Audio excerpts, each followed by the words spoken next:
Hi ನಮಸ್ಕಾರ.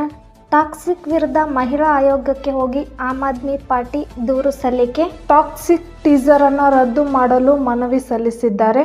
Am Aadmi Party Yash ನಟಿಸಿರುವ Toxic ಸಿನಿಮಾದಲ್ಲಿ ಅಶ್ಲೀಲ ಕಂಟೆಂಟ್ ಇರುವ ಟೀಸರ್ ಅನ್ನ ಬ್ಯಾನ್ ಮಾಡಬೇಕು.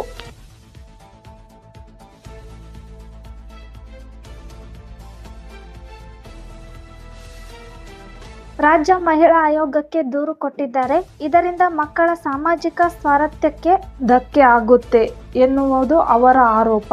ಟೀಸರ್ ಅನ್ನ ರದ್ದು ಮಾಡಿ ಅಂತ ಮನವಿ ಸಲ್ಲಿಸಿದ್ದಾರೆ ಆಮ್ ಆದ್ಮಿ ಪಾರ್ಟಿ.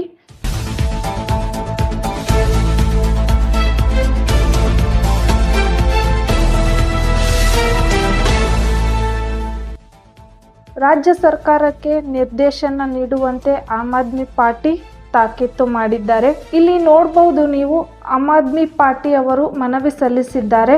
ರಾಜ್ಯ ಮಹಿಳಾ ಆಯೋಗಕ್ಕೆ ಹೋಗಿ ಮನವಿ ಸಲ್ಲಿಸಿದ್ದಾರೆ ಅಂತ ಹೇಳ್ಬೋದು. ಇದು ಮಕ್ಕಳ ಮೇಲೆ ಪರಿಣಾಮ ಬೀರುತ್ತೆ, ಇದಕ್ಕೆ ಕ್ರಮ ತಗೊಳ್ಳಿ ಅಂತ ಮತ್ತು ಟೀಸರ್ ಅನ್ನ ರದ್ದುಗೊಳಿಸಿ ಅಂತ ಮನವಿ ಮಾಡಿದ್ದಾರೆ.